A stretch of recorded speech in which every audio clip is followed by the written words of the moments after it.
Ça fait vraiment de la mousse en fait, c'est impressionnant.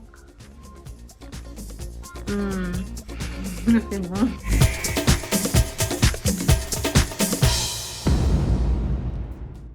Bonjour à tous, donc je vous retrouve aujourd'hui face caméra parce qu'en fait Taïsmen a proposé un petit challenge pendant un mois. Je vais devoir cuisiner absolument tout ce que je mange. Donc pas de produits ultra transformés, pas de plats cuisinés. Il y a une partie de moi qui pense que ça va être assez facile dans le sens où je cuisine quand même déjà énormément. J'ai un petit peu peur dans le sens où il y a certaines recettes que je vais essayer durant ce mois que j'ai jamais faites avant. Je vais commencer cette semaine, la première semaine donc avec un granola et du lait d'avoine. C'est la première semaine, le premier jour, donc on va voir tout de suite comment ça se passe.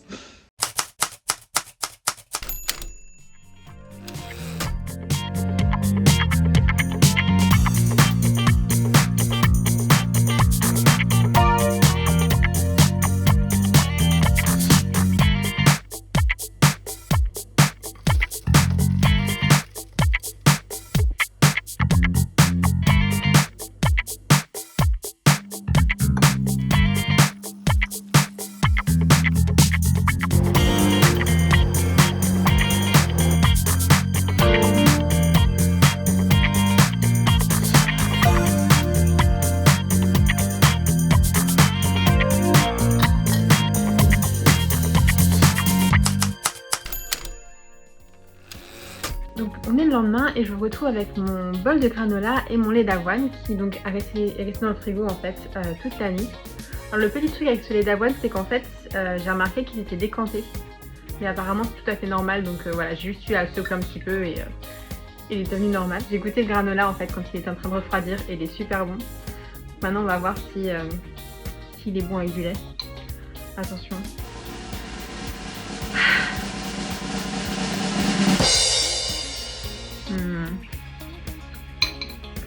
Et ce que j'aime bien aussi, c'est qu'il n'y a pas beaucoup de sucre, parce qu'il y a juste le sucre, enfin de l'huile séchée, et du sirop d'érable, donc qui est pas très sucré, et il est super bon. Et le lait, en fait, est pareil, il est super délicieux, franchement.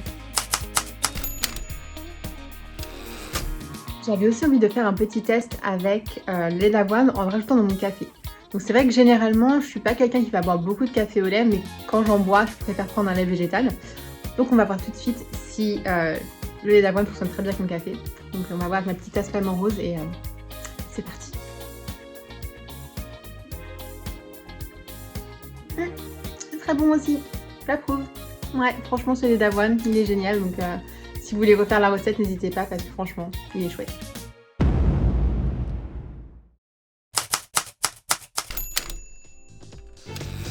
Pour cette recette, c'est très simple. Vous aurez juste besoin de l'eau de cuisson de pois chiches. Là, il y a à peu près 170 grammes en fait, donc c'est le poids d'une boîte de conserve. Pour 170 grammes d'eau de pois chiches, vous avez besoin de 170 grammes de chocolat. Donc là, comme vous pouvez voir, mon chocolat est quasiment fondu. Il y a juste ce petit morceau là qui traîne. Ce que je vous ai pas dit aussi, c'est que vous pouvez rajouter du sucre si vous avez envie. Donc là, il y a à peu près 60 grammes. Donc maintenant, c'est parti. Je vais commencer par monter l'eau des pois chiches en neige pour faire une aquafaba. Et là en fait je vais commencer par mettre le sucre tout doucement.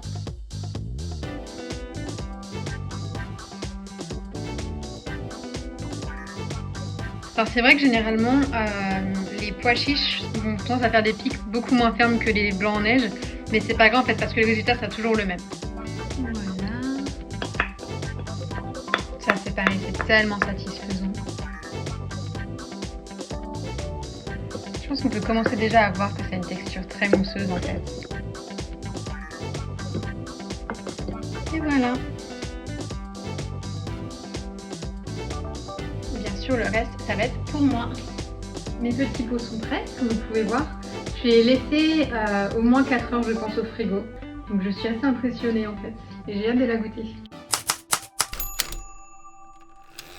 Là, je viens de finir un épisode d'une série et je m'étais dit que j'allais en profiter pour aller au frigo et récupérer une petite mousse au chocolat. Waouh, je sais pas si vous pouvez voir. Ouais, si, ça fait vraiment de la mousse en fait. C'est impressionnant. C'est bon. Vous savez, quand il y a de la mousse au chocolat dans la bouche, ça fait une sorte de petite sensation de bulle. Bah là ça fait exactement ça en fait et on sent pas du tout le goût du pois chiche. Franchement je vous dis essayez ça parce que c'est vraiment génial. Si vous n'avez pas d'œufs mais que vous avez des boîtes de conserve de pois chiches et que vous avez une envie irrépressible de mousse au chocolat, faites-le. Franchement, vous m'en direz des nouvelles.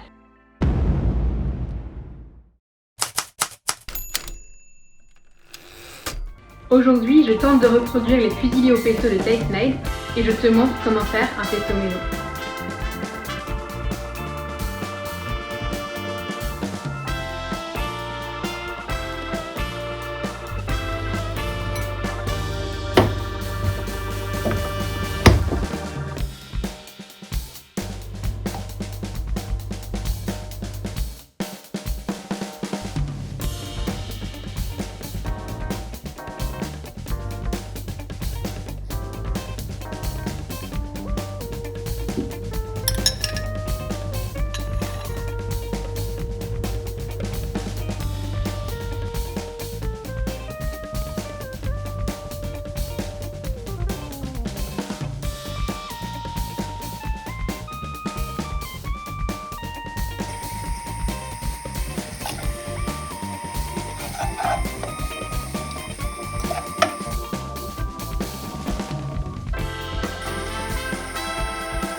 Donc là, vous savez que les choses sérieuses commencent parce que j'ai mis mes lunettes. Et donc, j'ai mon assiette avec les fusillis au pesto et aux champignons. Donc, je vais pouvoir enfin goûter. Attention.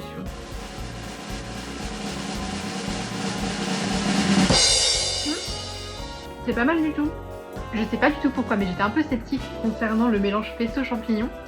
Je pensais pas que c'était si bon et je pense que je vais refaire la recette parce que franchement, c'est super facile. Donc là, je vais finir mon assiette.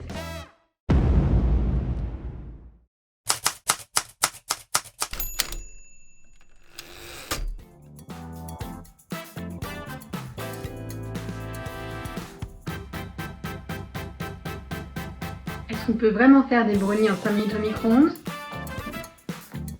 On va le vérifier tout de suite.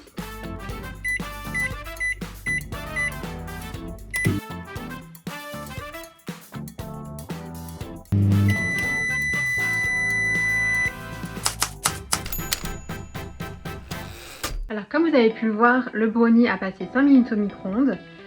Il ressemble à ça. Alors il est un petit peu chaud. Je vais vous montrer très vite. Voilà, il ressemble à ça. On va voir tout de suite s'il est bon, si l'intérieur est cuit ou pas. Ça m'a l'air pas mal. Franchement, il est cuit, il est très bon. Je pense qu'avec une crème glacée à la vanille, ça va être génial. Ce brownie en 5 minutes au micro-ondes, il fonctionne et il est super bon. Donc si vous voulez l'essayer, allez-y.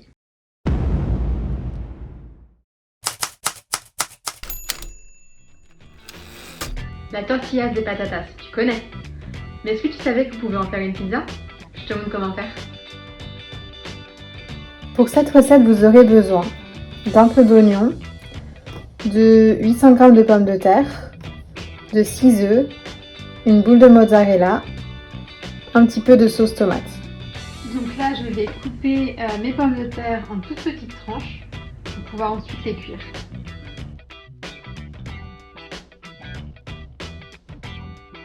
Et maintenant, ce que je vais faire, c'est que je vais faire cuire les pommes de terre avec l'oignon pendant à peu près 25 minutes à la poêle. Je vais rajouter ça aux œufs battus. Donc, dans les œufs, j'ai rajouté aussi du poivre et du sel. Donc ensuite, en fait, je vais un petit peu écraser les pommes de terre pour bien les incorporer à l'œuf, en fait. Et voilà, ça c'est prêt à cuire du coup. Donc là, je vais faire chauffer ma poêle. J'ai mis un fond d'huile pour justement éviter que ça colle. Donc j'attends que ça chauffe un petit peu et ensuite je vais placer les pommes de terre et les œufs. Donc là la tortilla a cuit pendant quelques minutes et maintenant je vais la retourner pour qu'elle cuise de l'autre côté en mettant dans une assiette.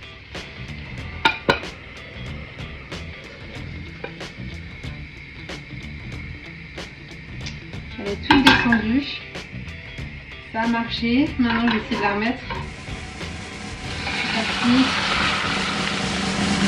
Oui, j'ai réussi. Retourner une tortilla, c'est beaucoup plus stressant que retourner les crêpes, je trouve. Je sais pas pour vous, mais pour moi, là, franchement, j'étais pas bien. Donc maintenant, j'ai transvasé ma tortilla dans un plat qui va aller au four. Et je vais pouvoir la badigeonner de tomates et de mozzarella pour faire une pizza.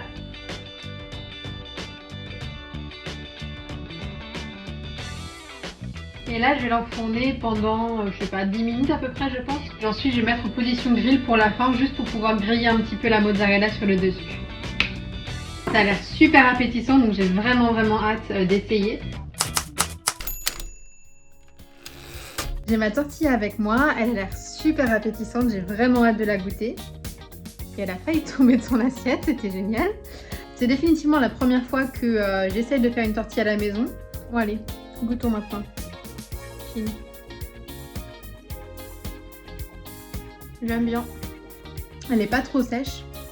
En plus, je pense que si vous avez un reste de sauce tomate, vous pouvez aussi tremper votre tortilla dans la sauce tomate. Donc voilà, je pense que je la mangerai froide avec une salade ce soir ou demain. Voilà, en tout cas la recette, elle est validée.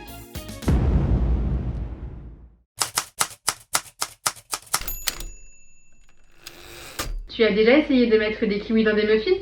Je te montre comment faire. Pour cette recette, vous aurez besoin d'un peu de farine, de poudre d'amande, de sucre, de beurre que je vais faire fondre, de 3 œufs, de 3 kiwis et d'un peu de levure chimique. Donc pour commencer, je vais couper les petits kiwis, les éplucher. Voilà, c'est bon. Et je vais utiliser mon petit mixeur pour pouvoir mixer donc l'achat des kiwis. On va mixer tout ça. Donc là, j'ai mis mon sucre dans un saladier et je vais rajouter les œufs. Voilà. Et je vais commencer à mixer pour incorporer les œufs au sucre. Voilà, donc une fois que les œufs sont bien mélangés au sucre, je vais rajouter donc le beurre que j'ai fait fondre. Voilà. Et je vais continuer de mélanger. Maintenant, je vais rajouter les kiwis. Donc voilà. Ensuite, je vais rajouter la farine auquel j'ai rajouté un demi-sachet de levure chimique.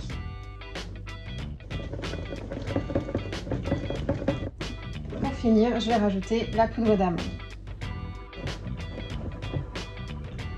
Et voilà, la pâte à muffins est terminée, ça ressemble à ça. Et maintenant, je vais pouvoir la mettre dans mes moules à muffins. Voilà, bon bah du coup, ils sont prêts à aller au four. Les petits muffins ont passé 45 minutes au four, donc ils ressemblent à ça. Ils sont assez mignons, bien cuits. Et quand on les coupe, ils ressemblent à ça à l'intérieur. Donc c'est très jaune en fait, c'est pas du tout vert. Je pense que si vous voulez vraiment que le muffin soit vert, vous devez mettre du colorant alimentaire. En tout cas, on voit bien les petits points noirs, en fait, les petites graines de kiwi comme j'avais pensé en fait, c'est assez mignon. Voilà. Et du coup, je vais goûter ça tout de suite.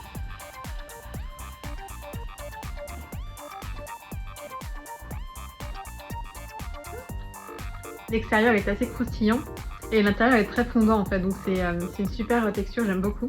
On sent un peu l'amande, on sent pas du tout le kiwi par contre. Après, je pense que vous pouvez aussi les faire en cupcake et éventuellement rajouter un petit glaçage dessus si vous avez envie.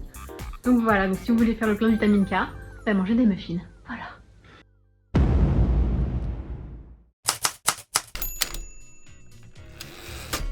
Pour faire une tartiflette, vous aurez besoin d'oignons, de lardons, de pommes de terre à chair ferme et bien sûr d'un reblochon.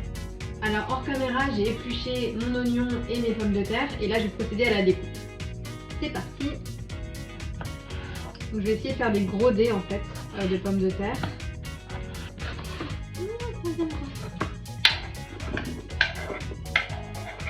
Et voilà, mes oignons ils sont coupés. Enfin mon oignon plutôt, il y en avait qu'un. C'est quelque chose que j'avais dans une recette, mais apparemment c'est mieux de gratter le reblochon avant de le poser sur le plat en fait.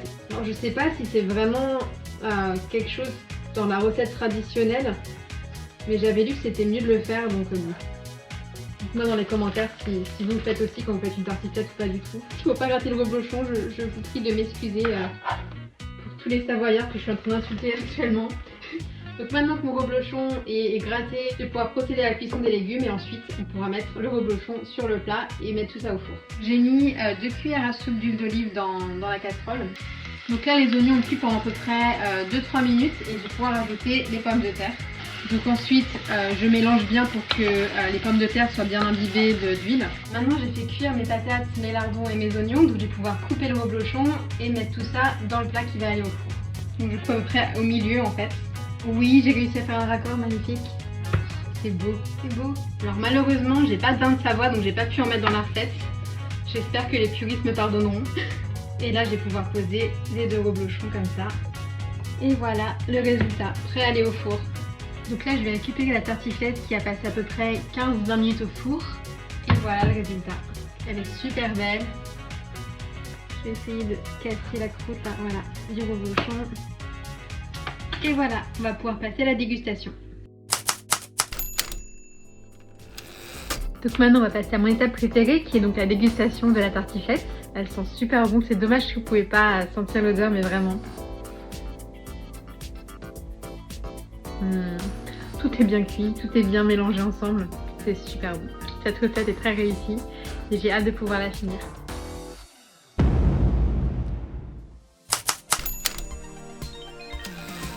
Bonjour à tous, donc je vous retrouve pour un petit bilan de la première semaine du challenge. C'était une semaine très intéressante, j'ai pas mal appris des recettes que je connaissais pas et que je pense que je vais refaire en fait plus tard. Genre par exemple je pense au lait d'avoine qui était vraiment super simple à faire. Et puis bon finir sur une tartiflette, je veux dire, c'est peut-être la meilleure façon de finir la première semaine. J'ai hâte d'être la semaine 2, j'ai hâte de vous montrer quelques recettes que je vais préparer. Et de continuer les challenges pour une deuxième semaine, puis une troisième, puis une quatrième. Voilà. Salut tout le monde!